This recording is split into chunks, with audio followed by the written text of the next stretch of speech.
Hello students, क्या हाल चाल है। एफएम में नया चैप्टर शुरू करना है अपने को, और अपने लोग शुरू करने जा रहे हैं डिविडेंड पॉलिसी। डिविडेंड का नाम सभी बच्चों ने सुन रखा है कि नहीं सुन रखा है। तो इस चैप्टर में क्या सीखेंगे? डिविडेंड तो समझ में आता ही है। पूरा चैप्टर का के लिए बना दिया गया भाई, डिविडेंड पॉलिसी। चैप्टर की क्या जरूरत है? बच्चे कह रहे कितना बांटे कितना नहीं बांटे, बिल्कुल सही बात है। देखिए, अगर मैं आपसे पूछूं, क्या कंपनीज एक्ट हम पे कोई बाउंडेशन लगाता है? क्या कंपनीज एक्ट हम पे बाउंडेशन लगाता है कि इतना डिविडेंड बांटना पड़ेगा? ऐसी कोई बाउंडेशन है? नॉर्मली अगर देखें तो नहीं है। बोर्ड ऑफ डायरेक्टर्स डिसाइड करते हैं कि कितना डिविडेंड बांटना है, नहीं बांटना है, क्या करना है क्या नहीं करना। मान लो एक कंपनी ने जो अर्निंग कमाई इक्विटी वालों के लिए, अर्निंग पर शेयर मान लो, अर्निंग पर शेयर कमाया 100 रुपए, और उसने सोचा कि हम अपने इक्विटी शेयर होल्डर को जो डिविडेंड बांटते हैं, डिविडेंड बांटने को हम लोग कहते हैं पे आउट। पे आउट मतलब डिविडेंड बांट दिया, डिविडेंड भी लिख सकते हैं। 100 रुपए डिविडेंड बांट देते हैं पूरा। तो जरा बताना, उसने अपने यहाँ कितने रुपए रोक लिए? रिटेन्ड अर्निंग कितनी है? जाहिर सी बात है जीरो। जब कुछ आपने पूरा ही बांट दिया तो कुछ रोका ही नहीं है, रिटेन्ड अर्निंग जीरो है। अच्छा, एक और सिनेरियो। मान लो कंपनी ने कमाया 100 रुपए और कुछ भी डिविडेंड नहीं बांटा, पे आउट किया जीरो। तो रिटेन्ड अर्निंग 100। कौन सा सिनेरियो बेटर है? बस दोनों ही नहीं अच्छा लग रहा है। देखो, अगर कंपनी ये वाला सिनेरियो पकड़ती है, सेकंड वाला, जहां पे 100 रुपए कमाए और पूरे 100 रुपए डिविडेंड के तौर पे बांट दिए, ए सॉरी नहीं बांटे, ऐसे में हो सकता है शेयर होल्डर नाराज हो जाए, उसको आपने डिविडेंड ही नहीं बांटा। और अगर उसको आपने दुखी किया तो वो आपको दुखी करेगा। क्या दुखी करेगा? शेयर बेचेगा। शेयर बेचने से क्या होगा? मार्केट में आपके शेयर की वैल्यू कम होना शुरू हो जाएगी, सप्लाई बढ़ जाएगी, डिमांड उतनी होगी नहीं। और अगर हम पहले सिनेरियो पकड़ते हैं, हमने पूरा पूरा डिविडेंड बांट दिया, कुछ भी रोका नहीं, तो क्या होगा? कंपनी की ग्रोथ नहीं होगी। जब कंपनी जितना कमा रही है उसमें से कुछ भी अपने बिजनेस में दोबारा इन्वेस्ट नहीं करे, पूरा का पूरा बांट दे, तो ग्रोथ नहीं होगी। फॉर एग्जाम्पल, मान लीजिए एक शॉपकीपर है, कंपनी भूल जाइए। मान लीजिए एक शॉपकीपर है, शॉपकीपर ने 100 रुपए कमाए, और पूरे के पूरे अगर उसने 100 रुपए घर पे दे दिए, खर्चा कर दिए, तो अगली बार भी वो कितने रुपए कमाएगा? 100 रुपए कमाएगा। और वहीं पे अगर वो ये करता कि शॉपकीपर ने 100, कितनी बड़ी उसकी शॉप है, उसने 100 रुपए कमाए, 100 रुपए में कुछ पैसे खर्चा किए और थोड़े पैसे अपने बिजनेस में री इन्वेस्ट कर दिए। जब री इन्वेस्ट करेगा तो थोड़ा सा उसका व्यापार क्या होगा? बढ़ जाएगा। अगली बार थोड़े ज्यादा कमाएगा, फिर जो अगली बार कमाए उसमें से खर्चा करे, बाकी इन्वेस्ट कर दे, और बढ़ जाएगा। इंसान जो बड़ा बनता है, अमीर इंसान, वो कैसे बनता है?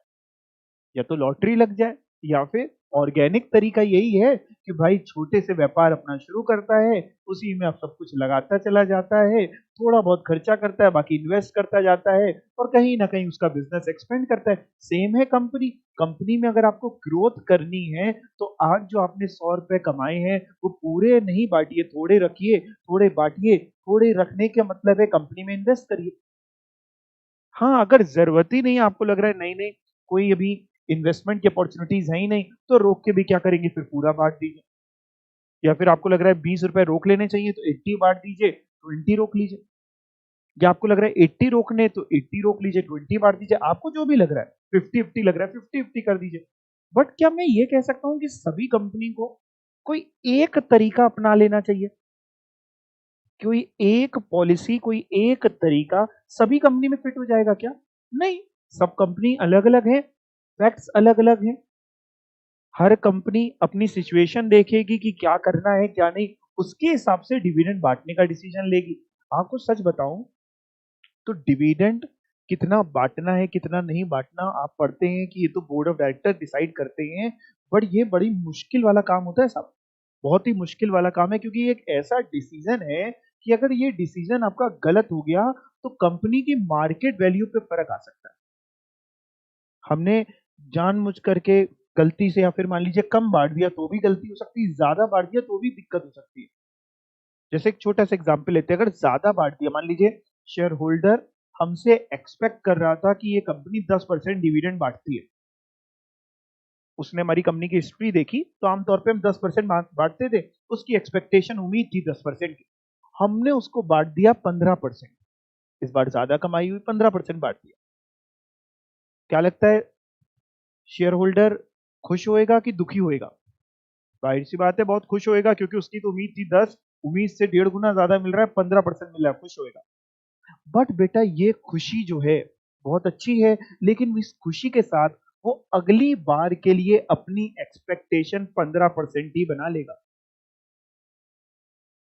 अगली बार अगर आपने उसको 12% बांटा तो वो कहेगा मार्केट में ये कंपनी खराब है, ये कंपनी नहीं बांट पाती पूरा डिविडेंड। उसकी एक्सपेक्टेशन उम्मीदें बढ़ जाएंगी। हम और आप हम सब क्या करते हैं, हमारी सबकी उम्मीदें ही तो बढ़ती जा रही है। दुनिया जैसे जैसे डेवलप कर रही है, अब हम लोगों की उम्मीदें बढ़ती जा रही है। चीजें टेक्नोलॉजी चेंज हो रही है, आपकी उम्मीद बढ़ रही है। अच्छा छोटा सा एग्जाम्पल ले लेते हैं, मान लीजिए घर पे आप जब छोटे थे तो आप में से कुछ पढ़ने वाले बच्चे होंगे अच्छे, और कुछ कम पढ़ने वाले अच्छे बच्चे होंगे, कुछ बच्चे ऐसे होंगे जो फेल होते होंगे। अब एक बच्चा है जो रेगुलरली फेल होता है, और कभी किसी एग्जाम में वो ले आया 50-60% मार्क्स, स्कूल में 50-60% मार्क्स ले आया। अब घर वाले क्या होंगे? बच्चे कह रहे खुश होंगे, बिल्कुल सही है। मोहल्ले में लड्डू बांटेंगे, सुनो सुनो हमारा बेटा इस बार 60% लेकर के आया। और वहीं पे मान लो एक और बच्चा है जो हर बार 98-99% लेकर के आता था, और इस बार 80% लेके आया है। अब वो बच्चा आगे आगे, घर वाले पीछे पीछे, यानी उसकी तुड़ैया होने वाली है। क्यों? क्योंकि अल्टीमेटली एक्सपेक्टेशन थी भाई, उनकी एक्सपेक्टेशन थी कि 98 लाता है तो 98 99 लाएगा, को 100 ही ले आए। आजकल तो ये भी पॉसिबल हो गया है। वो लेकर के आया 80% 85%, तो घर वाले क्या करने वाले हैं, खाना ही बंद कर दे उसका, हो सकता है एक हफ्ते का। सेम है हमारे शेयर होल्डर। शेयर होल्डर को आपको कितना डिविडेंड देना है वो आपको समझना पड़ेगा। देखिए जब भी आप किसी कंपनी का शेयर खरीदते हैं, एज ए इन्वेस्टर समझिए, अगर किसी कंपनी का शेयर खरीदते हैं, आपने किसी कंपनी का 100 रुपए का शेयर खरीदा, तो बदले में आपको डिविडेंड चाहिए होता होगा कि ग्रोथ चाहिए होती होगी? डिविडेंड मतलब कि उसने हमें बांट दे, 5-10 रुपए बांट दे, हमें मिल जाए। और ग्रोथ मतलब कि आज हमने 100 का खरीदा तो कल को उस शेयर का दाम मार्केट में 110 120 200 500 1000, मतलब शेयर का दाम बढ़ जाए, क्या चाहिए होता होगा? जाहिर सी बात है दोनों चाहिए। शेयर होल्डर, हर इंसान लालची है, उसको एक से तो पेट भरना नहीं, उसको दोनों चाहिए, डिविडेंड भी चाहिए, ग्रोथ भी चाहिए। लेकिन आपको सच बताएं तो ये जो डिविडेंड भी चाहिए और ग्रोथ भी चाहिए, ये दोनों जो गोल है ना, दोनों जो ऑब्जेक्टिव है, ये आपस में कॉन्फ्लिक्ट करते हैं, एक दूसरे को, कॉन्फ्लिक्टिंग ऑब्जेक्टिव है। कॉन्फ्लिक्ट इसलिए करते हैं क्योंकि एक कंपनी अगर डिविडेंड ज्यादा बांटेगी तो रिटेन्ड अर्निंग कम होगी, अपने बिजनेस में दोबारा इन्वेस्ट करने के लिए पैसा जो बचेगा वो कम बचेगा। रिटेन्ड अर्निंग कम होगी तो ग्रोथ कम होगी, और डिविडेंड कम बांटेंगे तो रिटेन्ड अर्निंग ज्यादा होगी, यानी ग्रोथ ज्यादा होगी। मतलब अगर ग्रोथ बढ़ाने के लिए निकलते हैं तो डिविडेंड कम करना पड़ता है, डिविडेंड बढ़ाने के लिए निकलते हैं तो ग्रोथ कम करनी पड़ती है। लेकिन शेयर होल्डर को क्या चाहिए? उसको तो दोनों चाहिए, उसको आप पूरी तरीके से संतुष्ट करिए। हाँ जब मैं शेयर होल्डर की बात करता हूं तो एक कंपनी में एक दो तो शेयर होल्डर होते नहीं, बहुत सारे शेयर होल्डर होंगे। सबको तो आप बिल्कुल सेटिस्फाई नहीं कर सकते, खुश नहीं कर सकते। हाँ जो एक मेजॉरिटी ग्रुप है, जो आपकी जिस तरीके की क्लाइंटेज है, आप मेजर ग्रुप को सेटिस्फाई करें, उनकी एक्सपेक्टेशन समझें कि वो बदले में आपसे क्या क्या चीजें चाहते हैं, उसको आप सेटिस्फाई कर ले जाएंगे, कंपनी सेटिस्फाई कर लेगी, वही सबसे बढ़िया।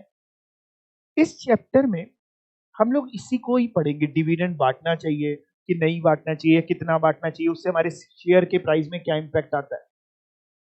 जिसके लिए हम लोग अपने चैप्टर में 3 तरीके के अलग-अलग फॉर्मूलेस बोलें या 3 तरीके की थ्योरीज बोलें या यूं कहें 3 तरीके के ज्ञानी लोगों ने अलग-अलग हमको चीजें बताई हैं वो पढ़ेंगे। एक हम इसमें आपको वॉल्टर्स मॉडल पढ़ाएंगे, एक गॉर्डन्स मॉडल पढ़ाएंगे और एक एमएम अप्रोच पढ़ाएंगे। ये तीनों नाम हैं कुछ सज्जनों के, इन्होंने क्या कहा है वो पढ़ाऊंगा। तो चलिए शुरू करते हैं जरा ये चैप्टर। बड़ा ही अच्छा चैप्टर है, सच बताएं तो एफएम में अगर मैं बात करूं तो अगर मैं इजी चैप्टर की लिस्ट बनाऊं तो उनमें से एक ये होगा डिविडेंड पॉलिसी का। जरा देखते हैं क्या बता रहे हैं डिविडेंड के बारे में। Dividend is the part of earning after tax, बिल्कुल सही है। अर्निंग आफ्टर टैक्स में से ही हम डिविडेंड बांटते हैं, which is paid to the share holder. तो दो तरीके के वैसे शेयर होल्डर होते हैं बेटा, एक प्रेफरेंस शेयर होल्डर होता है और एक इक्विटी। देखो प्रेफरेंस शेयर होल्डर के पॉइंट ऑफ व्यू से हम नॉर्मली ये चैप्टर जल्दी नहीं पढ़ने वाले। क्यों नहीं पढ़ने वाले? क्योंकि उनका तो डिविडेंड का रेट फिक्स होता है। दिक्कत आती है इक्विटी वालों के साथ हमारी। There is no stipulation in the legislation about dividend policy of an organisation. कह रहा है अगर हम लेजिस्लेशन लॉ की बात करें, कंपनीज एक्ट की बात करें, तो उसमें कोई भी ऐसा स्टिपुलेशन नहीं है कि कितना डिविडेंड बांटे, कहीं नहीं लिखा। Dividend policy of an organisation depend करती है मल्टीपल फैक्टर पे। एक फाइनेंस मैनेजर को अवेयर होना चाहिए अलग अलग एस्पेक्ट जो हैं, जो डिविडेंड पॉलिसी के जो एस्पेक्ट्स हैं उसके लिए अवेयर होना चाहिए। तो आइए चैप्टर शुरू करने वाले हैं और डिविडेंड पॉलिसी चैप्टर का नाम है हमारा। देखते हैं जरा क्या बता रहे हैं। अच्छा ये एक लाइन जरा और पढ़ लेते हैं, अच्छा लिखा है dividend decision is one of the crucial part of the financial manager. उसका मेन पार्ट में से एक है। क्यों? As it determine the amount available for financing the organisation long term growth and it plays very important part in the financial management. कह रहा है इसलिए जरूरी है क्योंकि इसी से ही पता चलेगा डिविडेंड पॉलिसी से कि हमारे पास कितना पैसा अवेलेबल बचने वाला है अपनी खुद की फाइनेंसिंग कंपनी में ही फाइनेंस करना जो चाहते हैं हम, कंपनी में ही जो लगाना चाहते हैं ग्रोथ के लिए, उसमें कितना बचने वाला है। तो जाहिर सी बात है डिविडेंड जितना बांटेंगे उसमें से जो बच जाएगा वो इसके लिए होगा। फॉर एग्जाम्पल हम 80% डिविडेंड बांटते हैं तो 20% बचने वाला है जो भी हमारी अर्निंग पर शेयर है उसमें से।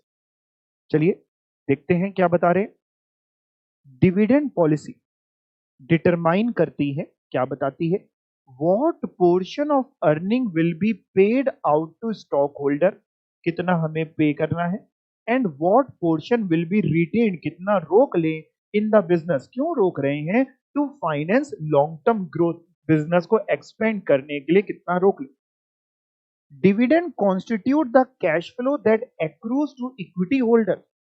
डिविडेंड में जब हम बांटते हैं तो इक्विटी वालों को पैसा मिलता है, इक्विटी वालों के लिए कैश फ्लो आता है। तो डिविडेंड से इक्विटी वालों के लिए कैश फ्लो आता है। वेयर एज रिटेन अर्निंग जो है one of the most significant source है फंड का फॉर फाइनेंसिंग कॉर्पोरेट ग्रोथ। अगर एक्सपेंशन के लिए पैसा चाहिए तो एक तरीका तो ये है कि मार्केट में और इक्विटी शेयर्स इश्यू कर दो, एक तरीका है डिबेंचर से पैसा ले आओ, बैंक से लोन ले आओ, और एक और तरीका जो है कि अपनी ही पैसे को, अपनी ही अर्निंग को कंपनी ना बांट के या कम बांट करके अपने बिजनेस में इन्वेस्ट कर दे।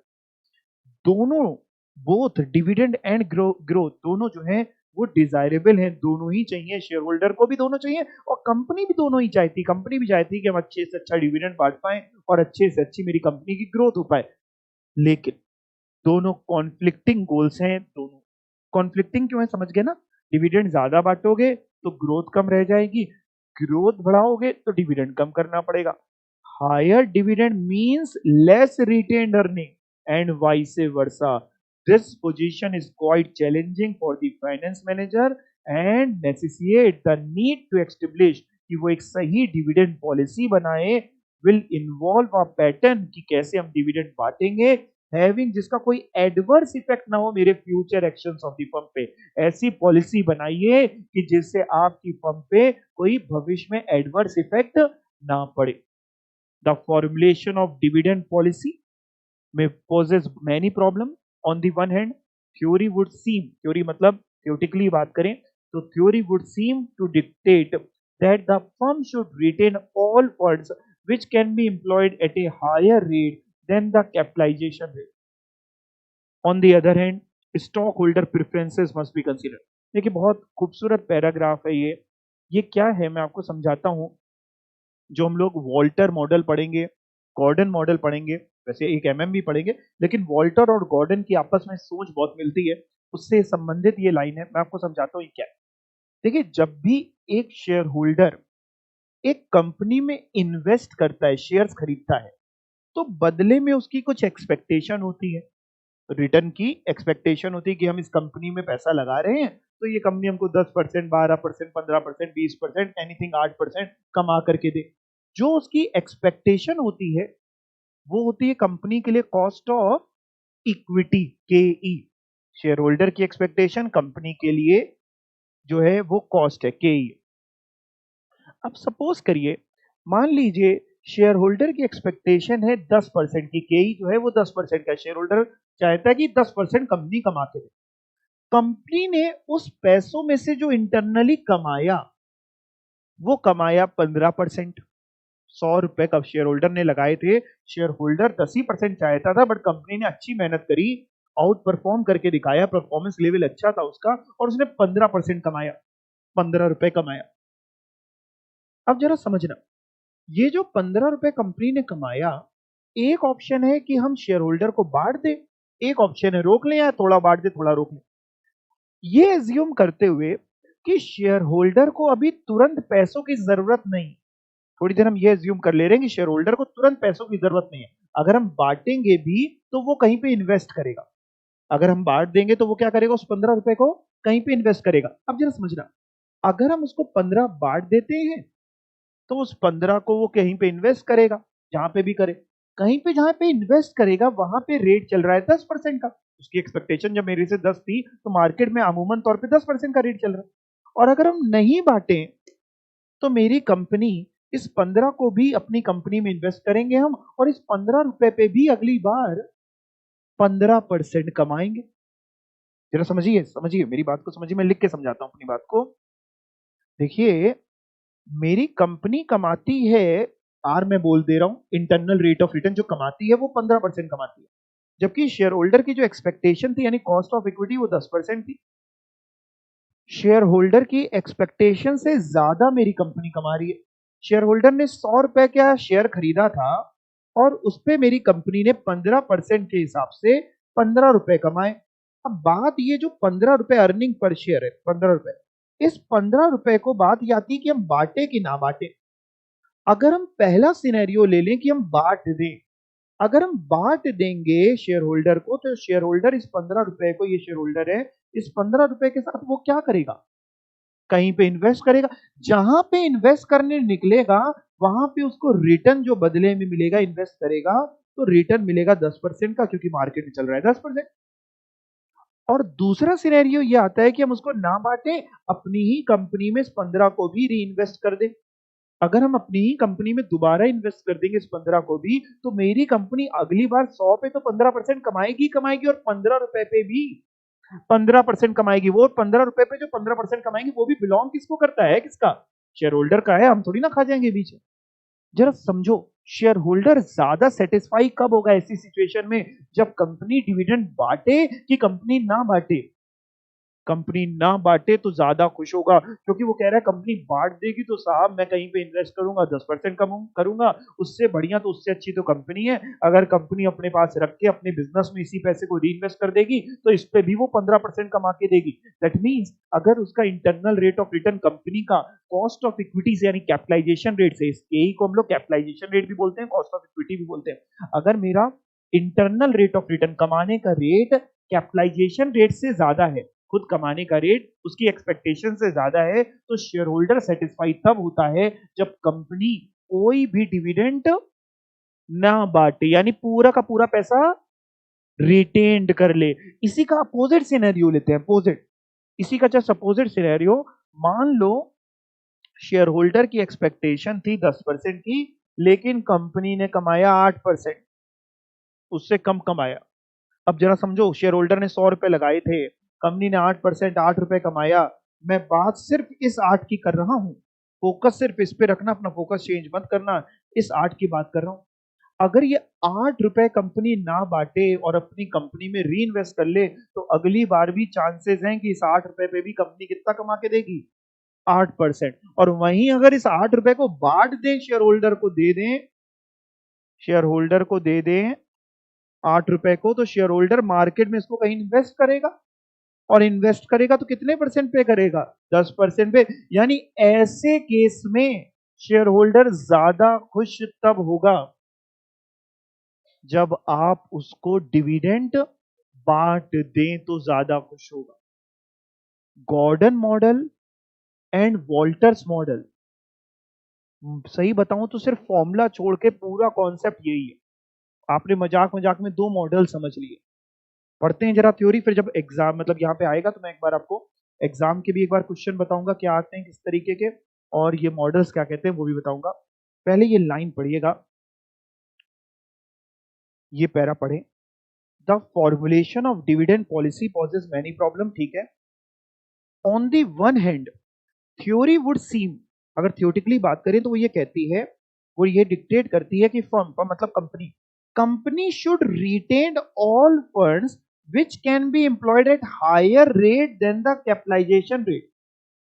कंपनी को अपने पास वो सारे फंड्स रोक लेने चाहिए, रिटेन अर्निंग रखनी चाहिए, जितने कंपनी का अगर कैपिटलाइजेशन रेट के मुकाबले इंटरनल रेट ऑफ रिटर्न ज्यादा है, मतलब R, higher rate employed at higher rate को मैं आर बोल रहा हूं, कैपिटलाइजेशन रेट को मैं के ही बोल रहा हूं। तो अगर आर ज्यादा है, कमाई का रेट के से ज्यादा है, तो firm should retain all funds, retain मतलब डिविडेंड कितना बांटे, पे आउट कितना हो, रिटेन ऑल फंड्स मतलब पे आउट रेशियो कितना हो, कितना बांटे, जीरो ना बांटे तो ज्यादा खुश होगा। ऑन दी अदर हैंड कह रहा है केवल, लेकिन यही नहीं देखा जाता है, तो थ्योरेटिकली बात है यही पढ़ेंगे, लेकिन प्रैक्टिकली हमें शेयर होल्डर की प्रेफरेंस भी देखनी है, क्योंकि हो सकता है कुछ शेयर होल्डर को इमीडिएट नीड भी हो पैसों की।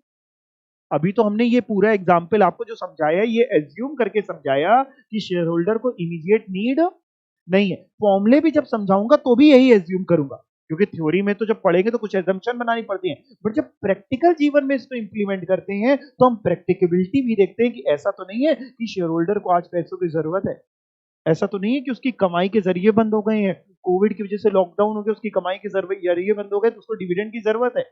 तो कह रहा है ऑन दी अदर हैंड हमें शेयर होल्डर की प्रेफरेंस भी देखनी कि वो क्या चाहता है, ठीक है। टू इंपॉर्टेंट कंसिडरेशन, दो इंपॉर्टेंट कंसिडरेशन जो निकल के आती हैं, फर्स्टली क्या, वेदर ओनर्स नीड, ओनर मतलब shareholder, owners need are more important than the needs of the firm, मतलब कंपनी की नीड ज्यादा इंपॉर्टेंट है कि शेयर होल्डर की। देखिए आपसे ये क्वेश्चन नहीं पूछ रहे, ये क्वेश्चन नहीं पूछा जा रहा, आप आंसर मत बताइए कि शेयर होल्डर की नीड ज्यादा इंपॉर्टेंट है कि कंपनी की, ये कह रहे हैं कि ये एक सवाल आता है कि किसकी नीड ज्यादा इंपॉर्टेंट है, दोनों ही की नीड इंपॉर्टेंट है। दुनिया में कुछ ऐसे सवाल होते हैं जिनके कोई जवाब नहीं होते, तो इनका जवाब मत दीजिए। तो कह रहा है एक तो इंसान को ये फोकस करना पड़ेगा उस समय पे कि शेयर होल्डर की नीड पे हम ज्यादा फोकस करें कि कंपनी की नीड पे। It is not easy to ascertain the extent to which shareholders best interest or desires affect dividend policy because of the following difficulties। कह रहा है आमतौर पे ये आसान नहीं होता ये पता लगाना कि शेयर होल्डर के बेस्ट इंटरेस्ट में क्या है, डिविडेंड पॉलिसी में क्या रहेगा, क्यों क्या दिक्कतें आती हैं। In determining dividend needs of the stockholder as related to tax position, कह रहा है जब आप डिविडेंड के बारे में देखें तो शेयर होल्डर के पॉइंट ऑफ व्यू से सोचिए कि टैक्स की क्या पोजीशन रहेगी, डिविडेंड उसके हाथ में टैक्सेबल होगा क्या, वो टैक्स देना भी चाह रहा है कि नहीं देना चाह रहा है, कैपिटल गेन कैसे रहेगा, करंट उसकी अभी इनकम कितनी है, हो सकता है अभी अच्छा खासा कमा रहा हो तो उसको लग रहा हो कि अभी डिविडेंड ना बांटो, अभी अपनी बिजनेस में इन्वेस्ट करते रहो, कल को जब हम रिटायर्ड होंगे तब हमको ज्यादा शेयर की वैल्यू हो जाएगी तब बांट देना। It is also difficult to locate exactly what more effects interest of the share holder, यानी क्या ज्यादा प्रभाव डालेगा शेयर होल्डर पे, that is current income requirements उसकी देखें अभी हम, या फिर ऑल्टरनेटिव यूज ऑफ फंड्स देखें कि उसको अगर पैसा दे देंगे तो वो कहां इन्वेस्ट करेगा, क्या देखें, क्योंकि हम तो सारे शेयर होल्डर को तो नहीं समझ सकते ना। Existing conflict of interest among share holder dividend policy, हो सकता है एक के लिए अच्छी बात हो दूसरे के लिए ना अच्छी बात हो, कोई एक शेयर होल्डर खुश हो जाए कोई एक शेयर होल्डर दुखी हो जाए। नेवरदलेस इन्वेस्टर की जो एक्सपेक्टेशन है डिविडेंड की वो मेनली 3 फैक्टर, अंडरलाइन करिए, 3 फैक्टर पे बेस होती हैं। क्या, एक तो reduction of uncertainty due to current earning by way of dividend. जरा समझना, एक बात समझना, सबसे ज्यादा रिस्क इक्विटी में होती है, ये बात आप समझते हो। मान लो आज एक कंपनी में मैंने पैसे इन्वेस्ट करे, 100 रुपए का शेयर खरीदा, उस कंपनी ने 15 रुपए कमाए। अब एक सिनेरियो, अगर वो 15 रुपए हमें डिविडेंड बांट देगी, अगर वो 15 रुपए हमें डिविडेंड बांट देगी, तो कम से कम मैं इतना सर्टेन हो जाऊंगा कि 15 तो मिल गए, चलो कल को कंपनी डूबेगी तो 15 तो मिल गए मेरे को। और अगर 15 नहीं बांटती तो फिर से एक अनसर्टेनिटी है कि 15 तो रख लिए, पता नहीं अच्छा परफॉर्म कर पाएगी नहीं कर पाएगी, कहीं ऐसा तो नहीं है कि ये भी नहीं मिलेगा और जो लगाया था वो भी नहीं मिलेगा, डूब जाएगी कंपनी, आखिरी में कुछ हाथ नहीं आएगा। तो कह रहा है डिविडेंड बांटने से एक अनसर्टेनिटी कम होती है, क्योंकि जो पैसा मिल गया वो तो मेरा हो गया ना, अब अपना शेयर होल्डर का, तो शेयर होल्डर हो सकता है खुश हो जाए डिविडेंड बांटने से। Indication of companies strength and sound position that repossess confidence in investor. जब आप डिविडेंड बांटेंगे, देखिए ज्यादातर शेयर होल्डर की अगर हम बात करें तो वो स्टडी नहीं करता, वो बैलेंस शीट नहीं देखता, वो पीएनएल नहीं देखता, वो कंपनी की अर्निंग नहीं देखता।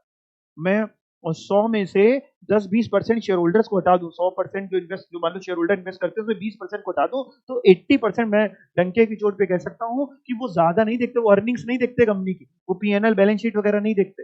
वो ये देखते हैं डिविडेंड जो मिल गया, कह डिविडेंड दिया है कंपनी ने, यानी कंपनी की फाइनेंशियल पोजीशन उनको लगता है अच्छी रही होगी तभी तो डिविडेंड दिया, तो कह रहा है एक दूसरी चीज वो आ जाती है। और तीसरा, करेंट इनकम उनकी जो है शेयर होल्डर की वो पूरी हो पाती है। तो ये डिविडेंड बांटने के फेवर में आपको 3 पॉइंट दिए गए हैं, ये नहीं कहा गया है कि इसलिए बांटा ही बांटा करो, ठीक है ना। सेकेंडली, एक तो ये चीज हो गई। दूसरा, need of the firm are easier to determine. देखो, शेयर होल्डर की नीड, शेयर होल्डर की एक्सपेक्टेशन समझना थोड़ा मुश्किल होता है, कंपनी की नीड समझना इजी होता है। क्यों? शेयर होल्डर तो बहुत सारे हैं, कंपनी एक है। तो कह रहे हैं secondly, need of the firm are easier to determine which the centre of attention is for policy maker. तो firm oriented matters relating to dividend policy, कह रहा उसको आप ग्रुप कर सकते हैं 6 कैटेगरीज में, अफेक्टिंग डायरेक्टली या indirectly determination and appropriateness of the policy. तो ये आप 6 चीजें हैं, ये आप एक बार रीड कर लीजिएगा, इसमें कुछ है नहीं ऐसा खास। मैं आ जाता हूं जरा अगली इंपॉर्टेंट चीज पे, टाइप्स ऑफ डिविडेंड पॉलिसी। कितनी तरीके की डिविडेंड पॉलिसी अलग अलग कंपनीज में हमें देखने को मिलती है। नॉर्मली हम लोग 4 तरीके की पढ़ने वाले हैं। एक रेगुलर डिविडेंड पॉलिसी, एक स्टेबल डिविडेंड पॉलिसी, एक हमारी इरेगुलर डिविडेंड, और एक नो डिविडेंड। एक एक करके पढ़ते हैं। सबसे पहले रेगुलर डिविडेंड पॉलिसी, नाम से समझ में आ रहा है कंपनी रेगुलरली डिविडेंड बांटती है। हाँ, कभी 8% बांट दिया, कभी 12%, कभी 10%, मतलब एक रेंज में बांटती है, 8 से 12 मान लो, या मैंने एग्जाम्पल लिया है अपने मन से। तो कुछ एक डिविडेंड रेगुलर बांटती है, पढ़ के देखते हैं। In this type of dividend policy, investor को डिविडेंड मिलता है यूजुअल रेट पे। यूजुअल मतलब आमतौर पे नॉर्मल रेट पे, कब शेयर होल्डर को बताया कि हाँ इस रेंज में हमें आमतौर पे डिविडेंड मिलेगा। हेयर इन्वेस्टर कौन होता है? रेगुलर डिविडेंड पॉलिसी वाली कंपनीज में कौन इन्वेस्टर आमतौर पे इन्वेस्ट करता है? Are usually persons who want to get regular income, जिनको रेगुलर इनकम चाहिए। जैसे मान लीजिए कोई रिटायर्ड बंदा है, अब आप कल को जॉब करेंगे, रिटायर्ड होंगे, तो आपको पेंशन थोड़ी ना मिलने वाली। रिटायर्ड होंगे तो फिर कमाई कहां से होगी? तो कह रहे हैं कि ऐसा बंदा इन्वेस्ट करता है, नॉर्मली कोशिश करता है उन कंपनीज में जहां पे एक रेगुलर डिविडेंड हमको हर साल मिलता रहे। This type of dividend payment can be maintain. ये डिविडेंड पेमेंट कंपनी कब मेंटेन कर सकती है? जब कंपनी की खुद की रेगुलर अर्निंग हो। अगर कंपनी की अर्निंग का खुद का भरोसा नहीं, कभी ज्यादा कमा लिया, कभी कम कमा लिया, कभी नहीं कमा पाई, तो फिर रेगुलर डिविडेंड पॉलिसी का मेंटेन कर पाएगी? तो वो कंपनियां जो रेगुलर अर्निंग करती हैं, जो उनको पता है कि हम इतने परसेंट कमा ले जाएंगे, वही ये पॉलिसी अपनाती है। मेरिट्स क्या है रेगुलर डिविडेंड पॉलिसी के? It helps in creating confidence among share holder, okay. It stabilises the market value of share. It helps in marketing the goodwill of the company, company goodwill बनाने में मदद करता है। It helps in giving regular income to the share holder. अगला आता है stable dividend policy. Stable dividend policy के अंदर 3 पढ़ने वाले हैं, तीनों का मतलब आपको समझाऊंगा। एक है कांस्टेंट डिविडेंड पर शेयर, एक है कांस्टेंट पे आउट रेशियो, एक है स्टेबल रुपी डिविडेंड प्लस एक्स्ट्रा डिविडेंड। देखो मैं आपको पहले मतलब समझा देता हूं, फिर अंदर पढ़ेंगे। कांस्टेंट डिविडेंड पर शेयर, नाम से क्या समझ में आ रहा है? कांस्टेंट डिविडेंड पर शेयर मतलब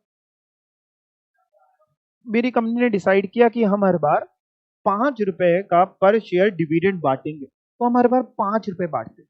कभी ज्यादा भी कमाते हैं तो भी 5 रुपए बांटते हैं, कम भी कमाते हैं तो कोशिश करके 5 रुपए ही बांटते हैं। ज्यादा कमाया, मान लो हमने 15 रुपए कमाए, 5 रुपए बांटे, तो होता क्या है, 10 रुपए को हम अपने बिजनेस में दोबारा रख लेते हैं, ताकि कल को जब हम अगर कम कमाए, कल को 3 रुपए कमाया तो पिछली बार के 2 रुपए यूज करके फिर 5 बांट दिए। दूसरा है कांस्टेंट पे आउट रेशियो। कांस्टेंट पे आउट रेशियो में क्या करते होंगे, रेशियो हम कांस्टेंट रखते हैं कि जितना कमाएंगे लेट से उसका 60% बांट देंगे। बात समझ में आई? तो ज्यादा कमाएंगे तो उसका 60%, कम कमाएंगे जो कमाएंगे उसका 60% बांट देंगे। तो एक पे आउट रेशियो हम कांस्टेंट रख लेते हैं। और तीसरा है stable rupee dividend plus extra dividend.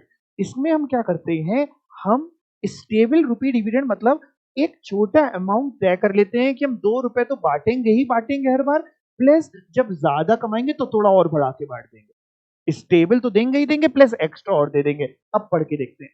Here payment of certain sum of money is regularly made to the share holder. ये 3 तरीके के होते हैं। Constant dividend per share, in this case reserve fund company create करती है। Company जब ज्यादा भी कमाती है तो पूरा नहीं बांटती, उसमें से रोक करके एक रिजर्व फंड क्रिएट करती है, ताकि कल को अगर अगले साल कम कमाए, कल को अगर अगले साल उतना ना भी कमा पाए, तो पिछले वाला मिला करके, पिछले वाले रिजर्व मिला करके हम इस बार भी उतना ही 5 रुपए अगर तय किया था उतना ही बांट पाए। इन this case reserve fund is created to pay fixed amount of dividend in the year when the earning of the company is not enough. It is suitable for the firms having stable earning. बात समझ में आई आपको? आपको पता है बहुत सारे share holder ऐसे हैं मार्केट के अंदर, पैसे वाले लोगों की अगर मैं बात करूं, जिनका पूरे साल का ही 15-20 लाख का डिविडेंड बन जाता है, 15-20 लाख रुपए का डिविडेंड मिलता है। ऐसे होंगे दुनिया में लोग हैं, अपनी सिटी में, अपनी सिटी की बता रहा हूं आपको, तो ऐसे ऐसे भी लोग हैं, तो इतना डिविडेंड ही उनका मिल जाता है। फिर अगला आता है कांस्टेंट पे आउट रेशियो। इसमें कंपनी क्या करती है, under this type the payment of fix percentage of earning is paid as dividend. यानी पे आउट रेशियो हम फिक्स कर लेते हैं, परसेंटेज फिक्स कर रहे हैं भाई साहब। तीसरा है स्टेबल रुपी डिविडेंड प्लस एक्स्ट्रा डिविडेंड। इसमें क्या होता है, एक बार पढ़िएगा, अपने आप रीड करिए।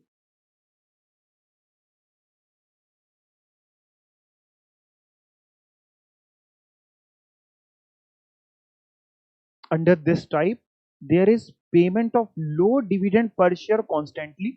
हम 2 रुपए 3 रुपए इतना तय कर लेते हैं कि इतना तो देंगे ही देंगे, एक लो फिगर डिसाइड कर लेते हैं, plus extra dividend in the year जब कंपनी अर्न करती है ज्यादा profit. Extra dividend may be considered as a bonus जो हम शेयर होल्डर को दे रहे हैं as a result of usually good year for the firm, जो अच्छा साल होगा कंपनी के लिए।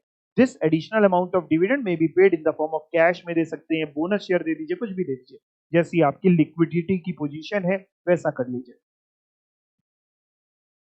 तीसरा आता है इररेगुलर डिविडेंड। नाम से क्या समझ में आ रहा है, इररेगुलर, कभी बांट दिया, कभी ज्यादा बांट दिया, कभी कम बांट दिया, कभी नहीं बांटा।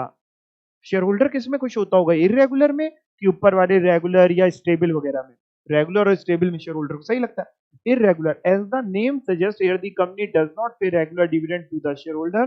The company uses this practice. क्यों करती है ऐसा company? Due to the following reason. क्या क्या? Due to uncertain earnings of the company. Company की अर्निंग ही नहीं अनसर्टेन है, कभी कम कमा पाई तो नहीं बांट पाती है, या फिर लिक्विड रिसोर्सेज की कमी है, या फिर वो डरती है रेगुलर डिविडेंड बांटने में कि कहीं ऐसा ना हो कि रेगुलर डिविडेंड बांटे और शेयर होल्डर उतनी एक्सपेक्टेशन बना के बैठ जाए और हम आगे ना बांट पाए, तो उनको एक ये भी डर होता है। बहुत से लोग इसलिए भी काम नहीं करते हैं कि हम काम करेंगे तो बाकी लोगों की एक्सपेक्टेशन बढ़ जाएगी कि ये काम कर सकता है। बड़ी बड़ी कंपनीज में, एमएनसीज में एक नारा होता है, बने रहो पगला, काम करेगा अगला। नहीं सकते हैं, बड़े हो जाएंगे सोचने, बने रहो पगला, काम करेगा अगला। मतलब बहुत से लोग नाटक करते हैं, अरे सर ये कैसे होगा, अरे ये नहीं आ रहा, ये नहीं समझ में आ रहा, ताकि जब ये नाटक करेंगे तो जो सीनियर होगा वो झक मार के वो कहेगा यार तू छोड़, पागल है, मैं ही कर दूंगा इतनी देर में। ठीक है, और उनको पता अगर करने लग जाएंगे, जल्दी काम करके देंगे दे देंगे, हमें पता है कि ये काम हम आधे घंटे के अंदर कर सकते हैं, आधे घंटे के अंदर करके दे देंगे, तो बॉस तीसरा काम और दे देगा, तुम ये भी कर लेना, तुम वो भी कर लेना, है ना, वो राहुल छुट्टी पे गया उसका भी काम कर लेना। तो कह रहे हैं कंपनी कई बार डरती है डिविडेंड बांटने से, अपनी परफॉर्मेंस दिखाने से भी लोग डरते हैं। Due to uncertainty of business, business हो सकता है आपका अनसर्टेन हो। और अगला आता है नो डिविडेंड। नाम से ही समझ में आ रहा है नो डिविडेंड मतलब ना। द कंपनी में use this type of dividend policy due to requirement of funds, जो उसको कंपनी को ग्रोथ के लिए चाहिए होगा, तभी डिविडेंड नहीं बांट रहे। आगे चलते हैं। आगे चलने से पहले अच्छा मेरी तरफ बताना, अभी जो पढ़ के आया वो क्या चीज पढ़ के आए? Types of dividend policy. सो रहे हैं, जग रहे हैं, मजाक कर रहे हैं, हंस रहे हैं, क्या कर रहे हैं? जग रहे हैं। कितनी तरीके की टाइप्स पढ़ के आए? 4। कौन कौन से 4? रेगुलर डिविडेंड पॉलिसी दूसरी, स्टेबल डिविडेंड पॉलिसी तीसरी, इरेगुलर डिविडेंड पॉलिसी, और चौथा नो डिविडेंड पॉलिसी। स्टेबल के अंदर कितने पढ़ के आए? 3। कौन कौन से? कांस्टेंट, क्या आगे तो बोलो। कांस्टेंट डिविडेंड पर शेयर, अगला कांस्टेंट पे आउट रेशियो, अगला स्टेबल प्लस समथिंग एक्स्ट्रा, यानी स्टेबल डिविडेंड प्लस एक्स्ट्रा। ठीक। अब पढ़ने जा रहे हैं कि क्या क्या फैक्टर्स हैं, क्या क्या चीजें हैं जो डिविडेंड पॉलिसी पे फर्क डालती हैं। तो जरा देखते हैं। In the company organisation dividend policy determine करते हैं board of directors having taken into considerations number of factor, जिसमें लीगल रेस्ट्रिक्शंस को देखते हुए अगर गवर्नमेंट ने कुछ लगा रखे हैं, सेफगार्ड इंटरेस्ट वेरियस पार्टीज का देखते हुए, कंपनीज का देखते हुए काम होता है। तो क्या क्या कंसीडरेशन है, आइए। लीगल, मैं हेडिंग हेडिंग पढ़ रहा हूं, अंदर आपको घर पे पढ़ना है लीगल। तो लीगल, आप जो डिविडेंड बांट रहे हैं, बांटना है नहीं बांटना है, लीगल क्या है आपके यहाँ, आपकी कंट्री में क्या लॉ लगता है वो आपको पता होना चाहिए। फाइनेंशियल, पैसा है कि नहीं है, ऐसा तो नहीं कि फाइनेंशियल कोई प्रॉब्लम है। इकोनॉमिक कंस्ट्रेंट्स कैसे चल रहे हैं। नेचर ऑफ बिजनेस क्या है, आपका बिजनेस में कैसा आपका रहता है, आपका जो बिजनेस है बाकी कॉम्पिटिटर क्या करता है। कंपनी का एग्जिस्टेंस कितना लंबा है, पुराना है, नई है, पुरानी कंपनी है, किस तरीके की कंपनी ऑर्गेनाइजेशन है, यानी प्राइवेट कंपनी है कि पब्लिक कंपनी है। कंपनी की अपनी फाइनेंशियल नीड्स क्या है, पैसों की जरूरत है कि नहीं।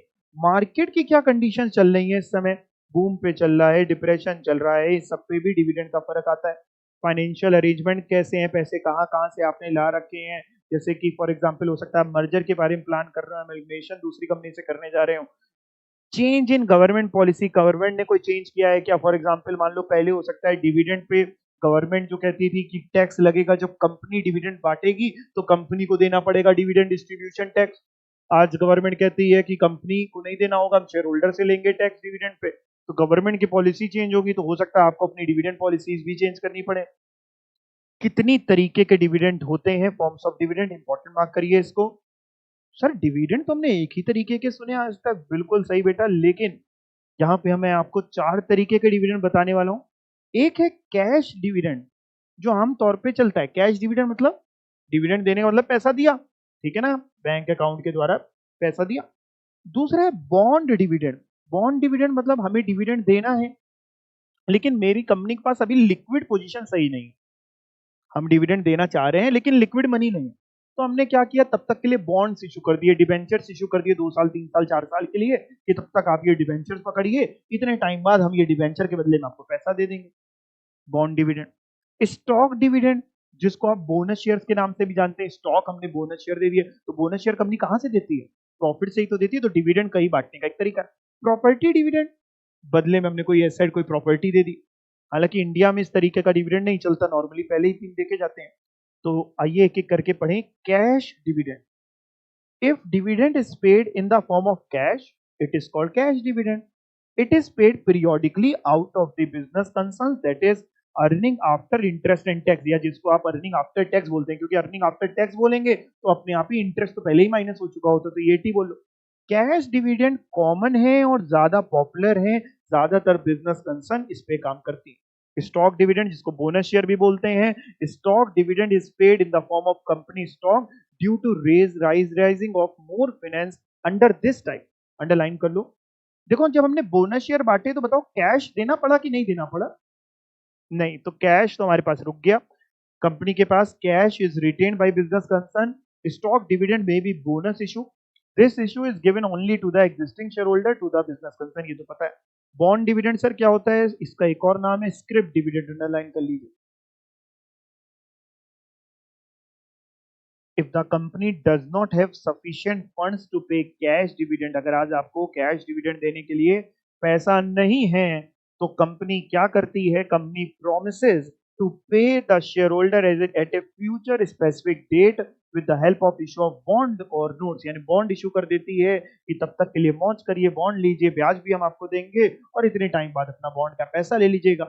Property dividend, an alternative to cash या stock dividend. Property dividend can either include shares, हमने दे दिए सब्सिडरी कंपनी के, प्रॉपर्टी डिविडेंड अपनी होल्डिंग कंपनी ने सब्सिडरी कंपनी के शेयर्स बांट दिए शेयर होल्डर्स में एज अ डिविडेंड, या फिजिकल एसेट दे दिए जैसे कि इन्वेंट्री स्टॉक वगैरह दे दिया। लो टीवी का व्यापार करते हैं, फ्रिज का व्यापार करते हैं, तो 4-5 फ्रिज पहुंचा दिए शेयर होल्डर्स के घर में। The dividend is recorded at the market value, it will be distributed under exceptional circumstances. And ये लाइन बड़ी इंपॉर्टेंट है, this type of dividend is not prevalent in India, India में आमतौर पे ये डिविडेंड नहीं चलता।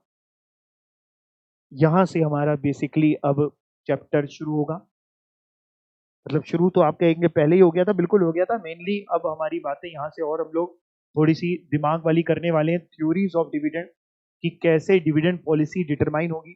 जैसा कि मैंने आपको बताया था कि 3 अलग अलग ज्ञानी लोग, Walter's model, Gordon's model and MM approach, हमको चीजें बताएंगे। क्या बताएंगे ये हम लोग अगली क्लास में पढ़ेंगे, ठीक है। अभी तक जो पढ़ा है पहले बताओ, उसमें कोई डाउट है क्या? नहीं है पक्का? सो तो नहीं रहे थे अभी तक की क्लास में तुम लोग?